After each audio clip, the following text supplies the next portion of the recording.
again. I see you've found your way into my quarters.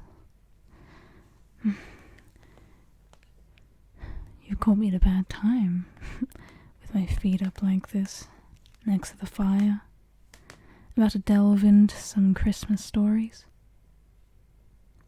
Well, it's anyone's definition on what bad is. This could be a blessing in disguise, if you'd like to join me.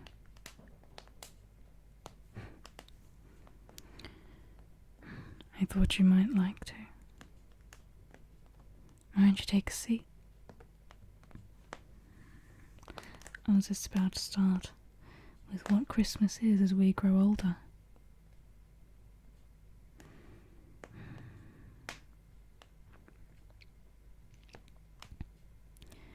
Time was, with most of us, on Christmas Day encircling all our limited world like a magic ring, left nothing out for us to miss or seek, bound together all our home enjoyments, affections, and hopes, grouped everything and everyone around the Christmas fire, and made the little picture shining in our bright young eyes complete. Time came, perhaps all so soon, when our thoughts overleaped that narrow boundary, when there was one very dear, we thought then, very beautiful and absolutely perfect, wanting to the fullness of our happiness, and we were wanting too, or we thought so, which did just as well, at the Christmas hearth by which that someone sat, and when we intertwined with every wreath and garland of our life that someone's name. That was the time for the bright visionary Christmases which have long arisen from us to show faintly, after summer rain, in the palest edges of the rainbow. That was a time for the beautified enjoyment of the things that were to be, and never were, and yet the things that were so real in our resolute hope that it would be hard to say, now, what realities achieved since, have been stronger. What? Did that Christmas never really come out, when we and the priceless pearl, who was our young choice, were received, after the happiest of totally impossible marriages, by the two united families previously at daggers drawn on our account? When brothers and sister-in-law who had always been rather cool to us before our relationship was affected, perfectly doted on us, and when fathers and mothers overwhelmed us with unlimited incomes?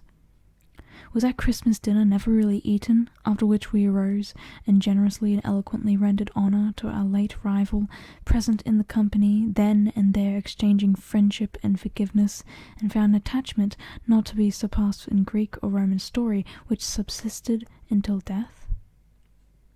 Has that same rival long ceased to care for that same priceless pearl, and married for money, and become usurious? Above all, do we really know, now, that we should probably have been miserable if we had won and worn the pearl, and that we are better without her? That Christmas when we had recently achieved so much fame, when we had been carried in triumph somewhere, for doing something great and good, when we had won an honoured and ennobled name, and arrived and were received at home in a shower of tears of joy, is it possible that that Christmas has not come yet?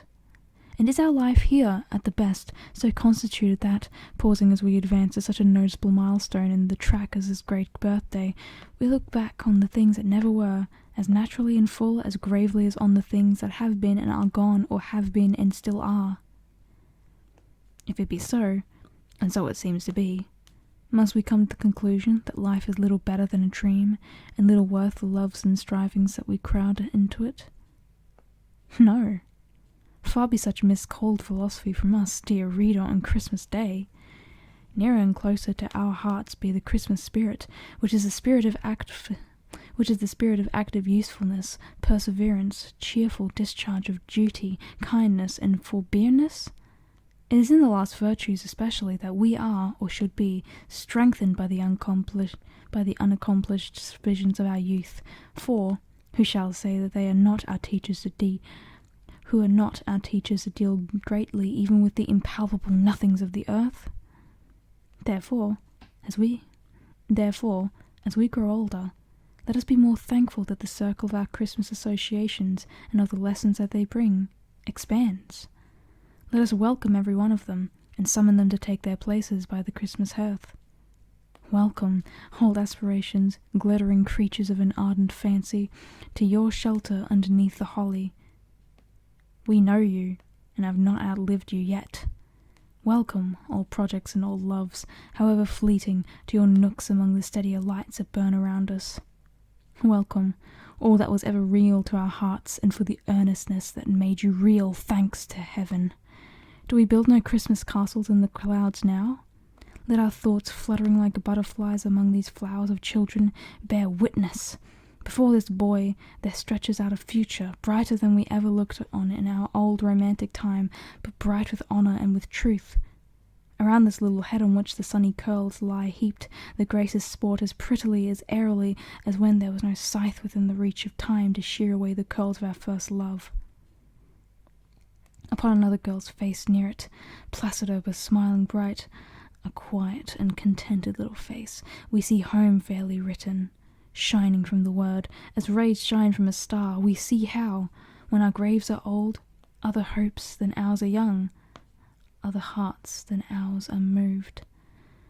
How other ways are smoothed, how other happiness blooms, ripens and decays. No, not decays, for other homes and other bands of children, not yet in being, nor for ages yet to be, arise and bloom and ripen to the end of all. Welcome everything.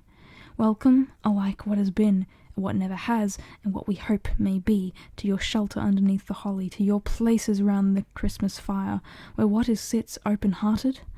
In yonder shadow do we see obtruding furtively upon the blaze an enemy's face.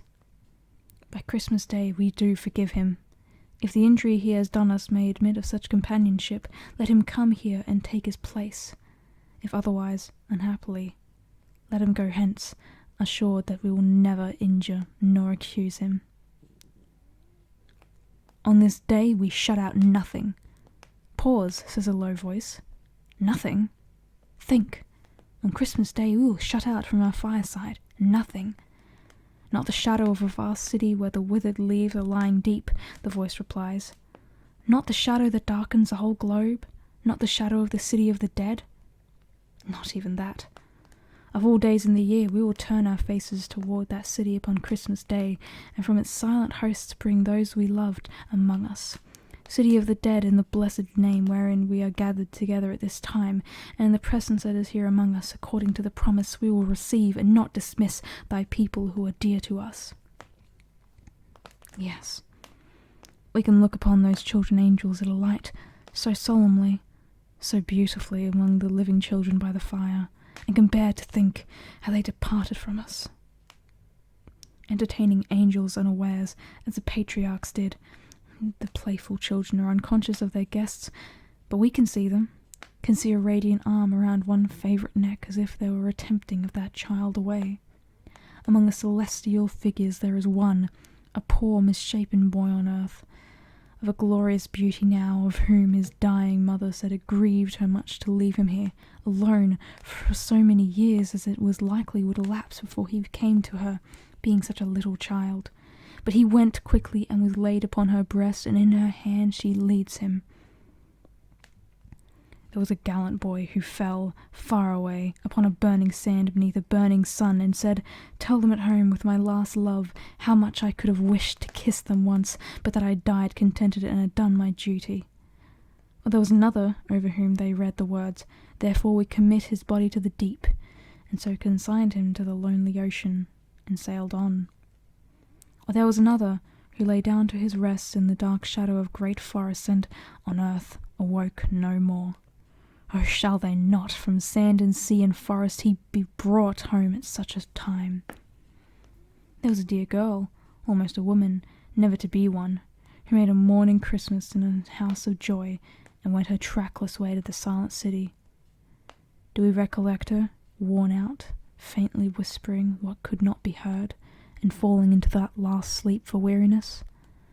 Oh, look upon her now. Oh, look upon her beauty, her serenity, her changeless youth, her happiness. The daughter of Jairus was recalled to life, to die, but she, more blessed, has heard the same voice saying unto her, Rise for ever. We had a friend whom was our friend from early days, with whom we often pictured the changes that were to come upon her lives, and merrily imagined how we would speak and walk and think and talk when we came to be old. His destined habitation in the city of the dead received him in his prime. Shall he be shut out from our Christmas remembrance? Would his love have so excluded us? Lost friend, lost child, lost parent, sister, brother, husband, wife, we will not so discard you. You shall hold to our cherished places in our Christmas hearts, and by our Christmas fires, and in the season of immortal hope, and on the birthday of immortal mercy, we will shut out nothing. The winter sun goes down over town and village. On the sea it made a rosy path, as if the sacred tread were fresh upon the water. A few more moments, and it sinks, and night comes on, and lights begin to sparkle in the prospect. On the hillside beyond the shapelessly diffused town, and the quiet keeping of the trees that gird the village steeple, remembrances are cut in stone, planted in common flowers, growing in grass, entwined with lowly brambles around many a mound of earth. In town and village, there are doors and windows closed against the weather. There are flaming logs heaped high. There are joyful faces. There is a healthy music of voices. Be all ungentleness and harm excluded from the temples of the household gods, but be those remembrances admitted with tender encouragement. They are of the time and all its comforting and peaceful reassurances, and of the history that reunited, even upon earth, the living and the dead, and of the broad benefits and goodness that too many men have tried to tear to narrow shreds. That was very depressing. I don't think that's what we want for our Christmas, do we? No. I think we'll end it with a little bit of joy. I know it's cliche, but 'twas the night before Christmas, when all through the house not a creature was stirring, not even a mouse. The stockings were hung by the chimney with care, in hopes that St. Nicholas soon would be there. The children were nestled all snug in their beds, while visions of sugar plums danced in their heads. And Mamma in her kerchief and I in my cap had just settled our brains for a long winter's nap. When out on the lawn there arose such a clatter, I sprang from the bed to see what was the matter. Away to the window I flew like a flash, tore open the shutters and threw up the sash. The moon on the breast of the new fallen snow gave the lustre of midday to objects below, when what to my wondering eye should appear but a miniature sleigh and 8 tiny reindeer. With a little old driver so lively and quick, I knew in a moment it must be St. Nick. More rapid than eagles his coursers they came, and he whistled and shouted and called them by name.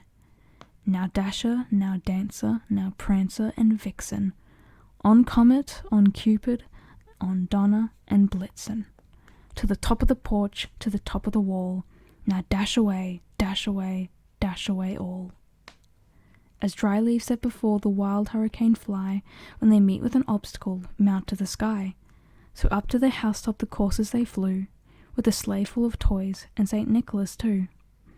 And then in a twinkling I heard on the roof the prancing and pawing of each little hoof. As I drew in my head and was turning around, down the chimney St. Nicholas came with a bound. He was dressed all in fur from his head to his foot, and his clothes were all tarnished with ashes and soot. A bundle of toys he had flung on his back, and he looked like a peddler just opening his pack. I might just say, just cutting in really quickly, he was dressed in fur. I hope that was synthetic fur. Anyway, his eyes, how they twinkled, his dimples, how merry, his dimples, how merry. His cheeks were like roses, his nose like a cherry. His droll little mouth was drawn up like a bow. Ew.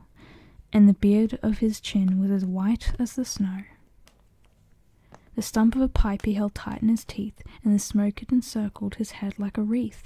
He had a broad face and a little round belly that shook when he laughed, like a bowl full of jelly. He was chubby and plump, a right jolly old elf, and I laughed when I saw him, in spite of myself. Fat-shaming. A wink of his eye and a twist of his head soon gave me to know I had nothing to dread. He spoke not a word, but went straight to his work, and filled all the stockings, then turned with a jerk. And laying his finger aside of his nose, and giving a nod, up the chimney he rose. He sprang to his sleigh, to his team gave a whistle, and away they all flew like the down of a thistle. But I heard him exclaim, ere he drove out of sight, Happy Christmas to all, and to all a good night.